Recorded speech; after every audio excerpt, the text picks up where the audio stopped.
राज ठाकरे यांच्याबद्दल Facebook post करत अपशब्द जे आहे ते फेसबुक पोस्टमध्ये वापरलेले होते आणि त्या विरोधामध्येच आज मनसे कार्यकर्त्यांनी थेट केदार सोमन याच्या घरी धडक मारलेली होती। सध्या केदार सोमन याला पुणे पोलिसांनी ताब्यामध्ये घेतलेला आहे आणि मनसे कार्यकर्ते त्याचबरोबर केदार सोमन याचा जबाब नोंदवण्याचं सध्या काम जे आहे ते सुरू आहे।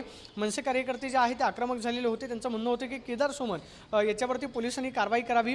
सुरुवातीला ज्यावेळेस धडक मारली त्यावेळेस केदार सोमन जो आहे तो घराच्या बाहेर आलेला नव्हता, मात्र त्यानंतर मनसे कार्यकर्त्यांनी दरवाजा ठोकण्याचा प्रयत्न केला। काही वेळातच पोलीस दाखल झाले आणि सध्या कोथरूड पोलीस ठाण्यामध्ये केदार सोमनला आणलेला आहे। सध्या जबाब नोंदवण्याचं काम जे आहे ते सुरू आहे। आपल्यासोबत इथले मनसे कार्यकर्ते आहेत, काय कारवाई झाली पाहिजे?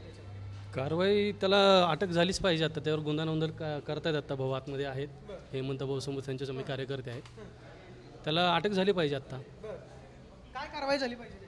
त्याला आहे ना, त्याला कारवाई न करता त्याला आमच्या ताब्यात दिलं पाहिजे। आम्ही तो आमचा दोषी, त्यांचा पोलिसांचा दोषी नाही, तो आमचा दोषी, कारण त्याने आमच्या विठ्ठलाबद्दल तो बोललेला आहे।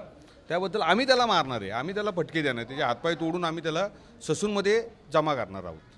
काय आता केदार सोमननं जी पोस्ट लिहिलेली आहे तो घराच्या बाहेर आला नाही, तुम्ही दरवाजा ठोकण्याचा प्रयत्न केला, तुमच्या कार्यकर्त्यांकडून शिवीगाळ सुरू झाली? साहजिक होणारच ना। आम्ही पक्ष स्थापनेपासून साहेबांचंच काम करतो आणि जर आमच्या साहेबांवरती जर अशी टीका होणार असेल तर आम्हाला तर बोलावंच लागेल ना, काय तर करावंच लागेल।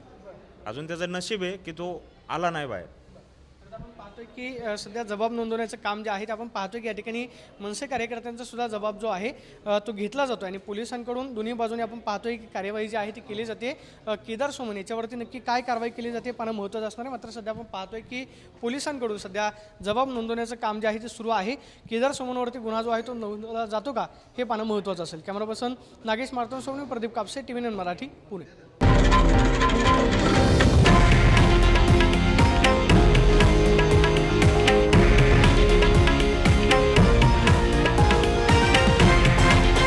हे आहे देशातील नंबर 1 न्यूज नेटवर्क आणि आपण पाहत आहात TV9 मराठी, एकमेव।